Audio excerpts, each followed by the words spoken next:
Yo les amis, c'est Kazin, j'espère que vous allez bien et on va parler de cette série-là. Bon, je pense que tu l'auras reconnu, mais avant tout, instant promotion, évidemment c'est un LOL. Je te remontre ces deux magnifiques boosters mascarade crépusculaire que je trouve vraiment magnifiques. Voilà, de quoi agrémenter ta collection de scellés à tout petit prix. D'ailleurs, en ce moment, il y a encore des promotions. Franchement, faut se régaler. Les grandes surfaces jouent le jeu et vont jouer le jeu jusqu'au bout de Noël et peut-être même après. Voilà, il y a de la régalade partout. C'est assez hallucinant les offres qu'il y a sur Pokémon. Voilà, hein, faut être assez honnête pour le dire. C'est lunaire. On va revenir sur cette série-là, tu l'auras reconnu, la série Pokémon des 25 ans. Autant te dire que ceux qui l'ont connu, cette période, pourront te le dire, ça a été la période la plus compliquée pour mettre la main sur des items Pokémon. Non mais franchement, faut être honnête, c'était lunaire. Est-ce qu'on va revenir sur 8.5 à ça? On verra. Moi, j'y crois pas pour une simple et bonne raison que pendant 25 ans, mais tout était lunaire, hein, que ça soit rupture de stock, des sleeves, des top loaders, les sociétés de gradation qui complètement, il y en avait partout, on en voyait tout et n'importe quoi. Voilà, ça évidemment, tu t'imagines bien que société de gradation, c'est terminé. Les ruptures de stock sur les sleeves, les top loaders aussi. Donc oui, 8.5 sera une série hyper tendance, ça c'est clair. On le voit déjà. Maintenant, on verra comment ça va être. On va prendre la température. Mais on va revenir sur 25 ans. On va faire un état des lieux du scellé. On va voir quelques cartes qui se distinguent de cette série. Donc tout d'abord, on a eu, on va dire, l'item le moins populaire, j'ai envie de dire. C'était le coffret Lansorien qui proposait de mémoire. Enfin, c'était l'équivalent d'un tripack, hein, je crois que c'était ça, avec un petit classeur à l'intérieur. Je crois que ça a coûté 20 balles à l'époque. Il me semble que c'était pas loin de 20 balles. Et tu avais. Alors, c'est une série particulière parce que tu avais systématiquement du panachage. Ça veut dire que tu retrouvais la quantité de boosters habituels dans un coffret, par exemple de 25 ans, et on complétait parce que c'était des boosters de 4 cartes. Et ils ont eu la brillantité, je trouve ça brillant, de compléter avec d'autres séries. Ce qui fait que tu as toujours des boosters supplémentaires. Je trouvais que c'était intéressant pour le même prix. Hein. Le prix n'a pas bougé. Parce qu'au fond, on s'en fout de savoir qu'il y a 4 cartes ou pas. Ce qu'on voulait, c'est de faire dropper des ultra rares. Et là, franchement, t'es gâté puisqu'on est quasiment à du 100% de taux de drop. Ce qui n'a jamais été égalé auparavant. Voilà, là on est sur une série à bien plus de 50% de taux de drop. On est quasiment sur du 100%. Lancerien, je crois que c'était 2 boosters de la série 25 ans et un petit booster recyclé. Ce qui fait l'item aux alentours de 35 euros. Voilà, grosso modo 35 euros. Et c'est vrai que ça reste raisonnable au vu que tu as 3 boosters à l'intérieur, dont 2 des 25 ans quand même. Donc tu t'aperçois que 25 ans ne fait pas la prouesse de valoir 20 euros par booster dans des items scellés. Je précise, dans des items scellés. Donc c'est quand même intéressant de voir que la progression sur une série ultra compliquée à trouver, maintenant le temps commence à filer, hein. 2021, on est en 2024, donc la série a plus de 3 ans maintenant. Donc c'est intéressant de voir un petit peu comment évolue cette série-là au fil des années. On continue, on a eu 3 magnifiques coffrets. Franchement, 3 coffrets très sympas dont on savait que le coffret Dracofeu allait un petit peu plus performer que les deux autres. On a eu du Dracofeu, du Nymphalie Obscur et aussi du Zacian niveau X, je crois. En tous les cas, c'était réussi. Ces coffrets sont vraiment sympas. C'est tous des coffrets 4 plus 2, donc 4 boosters, 25 ans, 2 aléatoires. Je crois de mémoire, c'est du style de combat ou du règne de glace. Donc autant te dire que ce n'est pas des séries qui ont encore performé. Et on se situe entre 70 euros les moins populaires, Zacian, à 80 euros pour le Dracofeu. Là aussi, rien d'explosif puisqu'on est en dessous des 20 euros du booster 25 ans. Sachant qu'on a 2 boosters supplémentaires, même à 5 euros pièce, ça te fait 10 euros. Le coffret Dracofeu, si tu enlèves les boosters recyclés, tu n'es qu'à 70 euros, ce qui fait moins de 20 euros du booster. On continue, on a eu aussi un coffret un peu atypique, grosse figurine Pikachu. Très content de ce coffret parce que, alors déjà on avait 2 cartes promotionnelles exclusives de Pikachu, une V et une VMAX. Et en plus, tu avais cette cette grande figurine au final, j'allais dire petite figurine, mais non, grande figurine, très sympa mais qualitative elle. Et ça c'est plutôt cool. C'est un coffret qui est assez onéreux parce que je crois qu'il n'y a pas énormément de boosters. Mais bon, tu payes la figurine, hein, je crois que c'est clair. Et on est aux alentours de 140 euros. C'était pas facile à trouver à l'époque ce coffret. Autant te dire que, attention, je vais tousser. Autant te dire que tu avais grosso modo 3 coffrets difficiles à trouver. Je réfléchis en même temps que je te dis pour pas dire de conneries. L'Ultra Premium, le TB et ce coffret figurine. J'ai envie de te dire, c'était vraiment les 3 plus compliqués à trouver. Vraiment. Même si tu as les Day One, même si tu étais là, genre une demi-heure, 1 heure à l'avance, tu les avais pas forcément. C'était clair.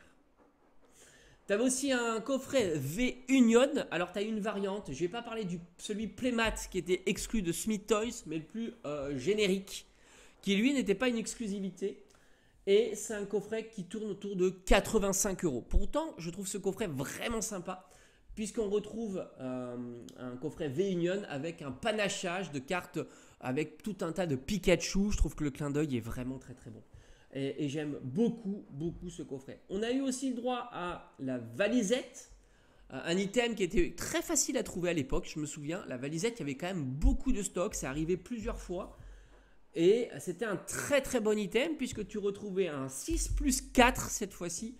6 boosters 25 ans, 4 boosters random et en plus on avait 3 belles cartes promotionnelles dont le Mimikyu Espèce Delta incroyable. Carte fantastique, fabuleuse. Vraiment fabuleuse. Elle coûte 3 fois rien mais elle est fabuleuse. Et c'est vrai que cet item d'ailleurs j'en avais fait une vidéo je sais plus si c'est mois après, qui restait encore bon marché. Je ne sais pas pourquoi. Cet item a mis du temps à progresser. Maintenant, on est au-delà des 100 euros, peut-être 115, 120 euros pour cet item. Et c'est toujours à peu près ce qu'on observe. Hein. 4 boosters recyclés, 20 euros. Tu fais descendre de 20 euros la cote. On est à 100 balles les 6 boosters. Donc, on est en dessous des 20 euros des boosters. On a les mini tin box, très très jolies. Alors une mini tin box random, on est dans les 35 euros, hein, comme un coffret lansorien. N'oublie pas que dans une mini tin box, tu as 3 boosters aussi, hein. Pas 2, mais bien 3. 2 plus 1 là aussi. Et la display, alors c'est vrai que la display c'était un peu atypique, hein, mais on les demandait moins à l'époque. La display de mini tin box parfaitement scellée, j'ai l'impression qu'on est entre 500 et 600 euros. Bon. 500, 600 euros. Maintenant, on arrive à l'ETB. Alors, l'ETB, curieusement, je la trouve plutôt bon marché. L'ETB. On va dire, on peut donner une fourchette de prix pour cet item-là, parce que c'est vrai qu'on fera attention peut-être à les différentes ouvertures qu'il pourrait y avoir sur le scellage. Accent qu'on met de plus en plus maintenant. Et on est entre 200 et 300 euros. Mais un 250 euros, je pense que tu peux en trouver une en très bon état. Ça reste raisonnable si on la compare à des ETB moins qualitatifs que ça et surtout moins disponibles que ça à la sortie. Parce que c'est vrai que l'ETB 25 ans, c'était une ETB très très compliquée à trouver à la sortie. Les quantités, je me souviens, il y en avait moins de 10 par boutique et souvent tu étais rarement le 10e à attendre pour cet item. Et en plus dans cet item là aussi tu as du panachage. Alors j'ai plus en tête, je ne sais pas pourquoi je ne l'ai pas noté, mais tu dois avoir certainement 10 boosters de 25 ans parce que ça ils gardent le pattern en règle générale, mais tu dois avoir peut-être, sachant que la valisette t'as 4, tu dois avoir moins 5 ou 6 random, ce qui fait que c'est un super item. Et en plus tu as le Amphinobi Star, très bonne carte promotionnelle, magnifique. Donc tu t'aperçois que tu vois l'item a du mal à progresser davantage. Alors je pense qu'elle va continuer à monter hein, tranquillement, paisiblement. Hein. C'est la tendance actuelle, un petit peu comme du Destinée Occulte, du Destinée Radieuse ou La Voix du Maître. Même si ce n'est pas exactement les mêmes patterns, on est d'accord, mais toutes ces séries montent tranquillement, paisiblement. Voilà, avec le temps, mais au final, je la trouve plutôt bon marché par rapport à son contenu, hein. Les quantités de boosters à l'intérieur, la série de tendance, la rareté en Day One, mais rareté Day One ne veut pas dire rareté sur le marché secondaire, hein, on l'a bien compris justement, on l'a bien compris.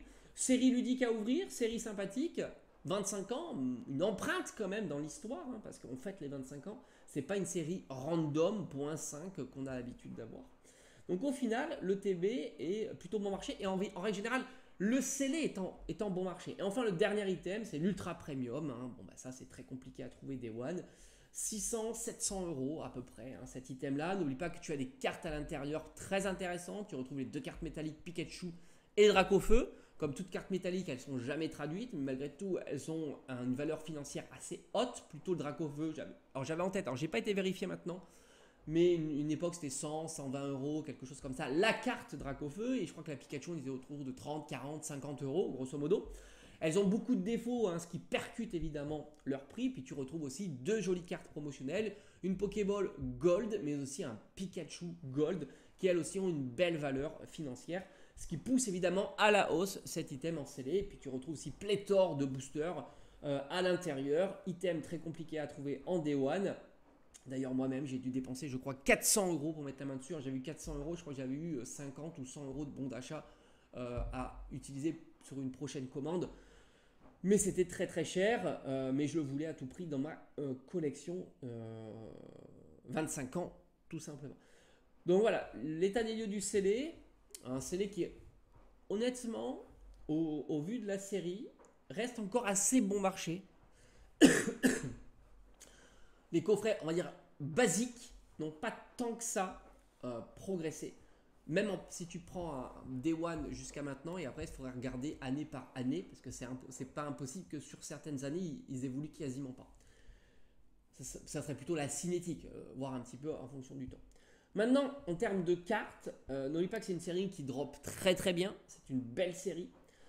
Tu as évidemment en tête le Dracofeu, hein, donc reprint du Dracofeu set de base, 200, 250 euros. En dessous, parce qu'on fait vraiment il n'y a qu'une grosse carte, on va dire. On retrouve le Noctalistar, magnifique carte, qui tourne aux alentours de 80 euros. On a évidemment le Mew Gold de la série classique, parce que tu as la série classique et collection. La Mew Gold qui tourne aux alentours de 60-70 euros. Et après, tu as d'autres cartes, on aurait pu en citer plein. Le Magikarp, magnifique Magikarp brillant, autour de 40 euros. Le Rayquaza, magnifique aussi, autour de 40 euros. Et puis, tu en as beaucoup qui tournent à 20, 30, 40 euros. Hein. Le Mewtwo. Tu as énormément de cartes très sympas, qui sont pas très chères, mais franchement très jolies, hein, comme le Mew X. Tu retrouves aussi le Tortank, le Florizard de set de base, qui sont des cartes qui sont plutôt bon marché, très sympas. Le Pikachu anniversaire aussi, et ainsi de suite. Franchement, c'est une série ultra sympa à ouvrir. Ultra. Tu as des cartes qui lootent à fond. C'était une série très compliquée à trouver en Day One. Il fallait vraiment faire ton circuit de boutique, un petit peu comme on va devoir faire en 8.5 certainement. C'était très compliqué, les quantités étaient vraiment faibles. Surtout les items comme les ETB, les Ultra Premium, les coffrets figurines. Après, il y avait des items qui étaient plutôt très nombreux, hein, les coffrets Zacian, Zamazenta. Pas Zamazenta, Zacian, Nymphali, Dracofeu, on les voyait par palette, hein, quand même, mais ça partait vite, hein, forcément, parce qu'on était des dizaines et des dizaines et des dizaines à faire la queue pour aller chercher nos items. Bref, très belle série, moi j'aime beaucoup, hein, 25 ans, c'est une série très ludique à ouvrir. D'ailleurs, j'en ai ouvert beaucoup de cette série-là, malgré tout, et on va la suivre aussi, on va voir un petit peu comment ça va évoluer, mais j'ai l'impression qu'elle passe un petit peu en ce moment sous les radars du scellé, parce qu'on est tête dans le guidon, EV8, EV8.5, épée bouclier, fin de bloc, hein, le 11, le 10, le 9, le 8, et ainsi de suite. Donc là, on a quelques coffrets qui, au fond, restent bon marché, tranquille, un petit peu sous les radars. C'est assez marrant. À bientôt.